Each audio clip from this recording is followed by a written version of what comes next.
What up, folks? Tejbz here, and to the face. So, welcome to my show, the Tape Show, starring me. And yeah, I bet you're wondering, like, what is this? What is this new kind of thing he's doing, and why is he outside? You know, no, I'm not only inside playing video games. Sometimes I'm outside as well. And this show is gonna be one part video logging, me like doing stuff, showing you guys something. And I actually tried being at the gym earlier, but I actually did this. So if I'm talking a little bit slow or anything, it might be because I have brain damage now. So, and yeah, the other part's gonna be gameplay, and it's gonna be pretty goddamn awesome. I hope this show's gonna be the most awesome thing you ever seen. And I actually got a basketball here. I'm not a pro basketballer or anything. I just like doing like this, and I can actually spin it on my fingers, and it's pretty cool. I'm super sorry about that. That was hard to watch. We can all agree on that. What up, dogs? Steve here. And did you guys notice that I said Tabe? Because some of you guys don't know that I was actually called Tabe and not tejbz instantly. I was called Tabe the Babe, and that's what I had on Xbox and everything. But then Tabe was taken on YouTube when I created my channel. I think I started it in 2007 when I was just watching. I wanted to be able to like and comment and stuff. But then I had to add a Z because Tabe was taken, or I'm not sure if you can even have 4 letters as your YouTube name, but that's not really important. I'm coming to you guys with a commentary, and I've noticed that doing commentaries, talking for like 10 minutes, it's actually not that easy. I'm really like impressed when I think about that, because if I lose my train of thought, I hate pausing during a commentary too. But anyway, I'm coming to you guys with some bad news. Is that Machinima, like the first YouTube network I was a part of, has deleted all of their videos. And the reason why it's really sad is because back in the day when I started my channel, I was of course only doing it for fun. I'm still pretty much only doing it for fun, and now I've become, you know, instead of a YouTuber, I'm an influencer. Hey, pay me to post with your cool champagne on Instagram. That's basically what YouTubers are now. We're influencers too, unless you are, you know, getting a shit ton of views on YouTube. You can just live off of that. Anyway, back in the day, you couldn't make money on your YouTube channel if you were uploading gameplay or something because of the copyright. I think it was when you were uploading other people's content, which is what gameplay videos actually kind of are. It's like, I don't know what the rules are, but you could get paid on Machinima because they had a deal with YouTube. They had some sort of deal with the game developer or publishers too. So I had started my little channel just for fun. You know, I've been watching Blame Truth, XCal, and I've been watching Machinima, like Inside Gaming, and I watched Final Boss Walshy for the win, and I watched all these Halo montages, and I started uploading. First I started with Halo because I was just so into that, and then I moved on to Call of Duty, just uploaded, you know, a gameplay, and I noticed that one got a lot more views than my montages when I uploaded some Call of Duty 4 gameplay. And my video, like my first commentary when I was actually talking over it, a guy named Blame Truth, as I said, he was a huge inspiration for me, him and XCal, and then I also found Hutch too. And I was watching that, and apparently Blame Truth got tweeted one of my videos, and he was a part of Machinima, like this brand new network where there was rumors that, you know, you could make money when you uploaded your gameplay videos. And he shouted out my channel, and we became friends, and it was like the best day of my life. I even have like recorded when he sent a friend request to my Xbox Live account, and it was huge for me. You know, it still is huge. Like, he's such a nice guy still. But then MW2 came out, and I wasn't a part of Machinima because I had very little views. You know, I had maybe 200 views on every video, but BT, Blame Truth, didn't like MW2, so I asked him, I'm not sure how I asked him, if I tweeted him or something like that, or if I wrote a message to him on Xbox Live. It's crazy that, you know, you can actually communicate over Xbox Live back at the time. And he didn't like MW2, so I asked him, hey, do you want to upload one of my videos on Machinima?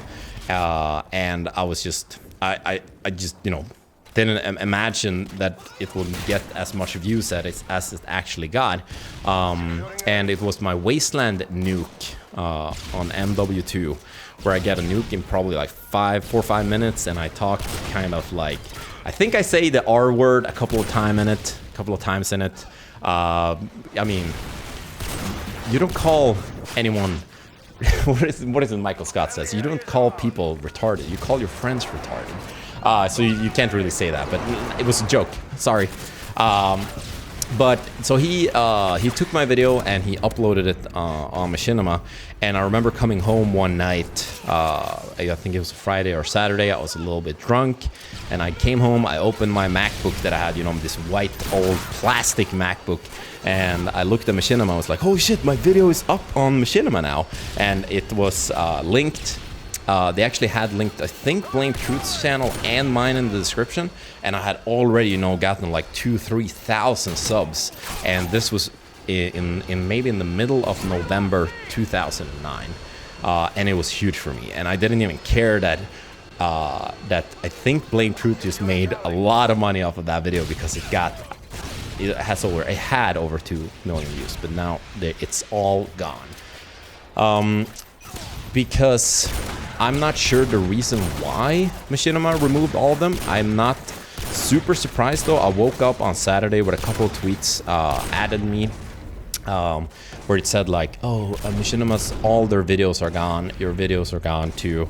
And I wasn't so surprised because maybe 6 months ago I looked at my playlist that I have on my channel that it's called Machinima Uploads, and I think I had 200, maybe 250 videos in there or something, and a bunch of them were already privated, and I figured like it's not gonna be long until, you know, the risk is that all of them are gone. But it's also kind of weird, like I don't really need all of them, but it would be really cool to be able to show people like why do so many people recognize the name tejbz from like the old days. Yeah, it's because on Machinima I have a couple of videos that have, you know, millions of views where I'm just talking, and it was so early in gaming, the gaming community and the content making of gaming. It's actually nuts how early it was, and how cool and how fun it was to make videos. I still think it's amazing to make videos. I think it's super fun to stream, but there's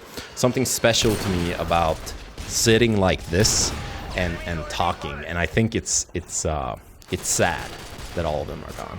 I have found, luckily, I didn't think about it 6 months ago that much, but I actually have a hard drive filled with a bunch of random old videos. I haven't saved all of them, sadly, but I have a few. For instance, my Naughty Boy montage that I spent weeks editing. I mean weeks, literally. I walked to school where I was studying because the computer there was better and faster, so I edited it at school. I sat in the evenings in this like editing hall that they had, just because it was lagging so much on my own computer.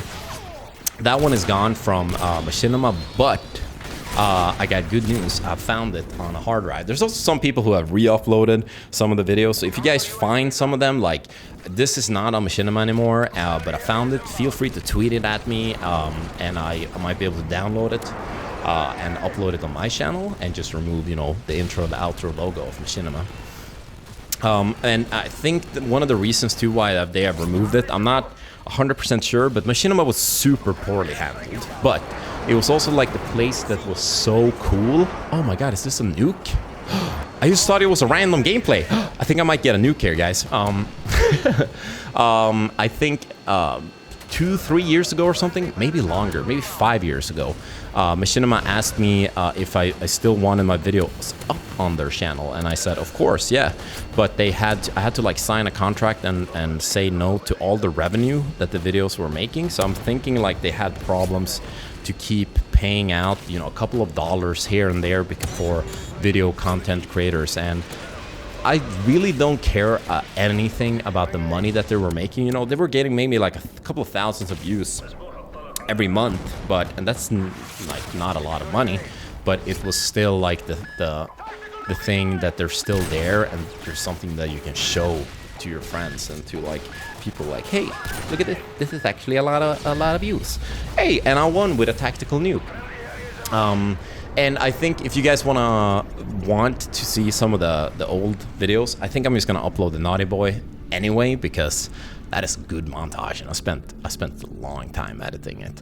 I still think I have a lot of things to say about like Machinima and everything, but I'm not sure if you guys and like the old days, if you guys want to do nostalgia trips. But if you guys want to hear more, feel free to drop a little comment, and also drop a little subscribe, because here's where it's gonna happen on this channel now. And hopefully you guys enjoyed the long ass commentary, and I'm sad that Machinima has removed all the videos. And yeah, man, I used to be a premiere director, whatever that was. I remember winning like the vote and everything. Man, can you imagine going from like a nerd that had very little friends and was kind of like a weirdo to just being a premiere director on Machinima? That was my life 10 years ago. That's nuts. And also, if you guys have a favorite video, feel free to comment it. I think this whole ordeal is kind of weird. And also the thing where some of the, like my idols, and I have been at Machinima for maybe 2 months, and I worked there. The plan was that I was actually gonna move to LA, but it was just too expensive when you have Crohn's and like with health insurance and a trouble like that. And also eating super unhealthy food in LA, living with Optic guys. I have more stuff to say if you guys want to hear it. I just wanted to kind of give you guys my initial thoughts and some background story to it. Hopefully you enjoyed, and I'll see you guys in the next video.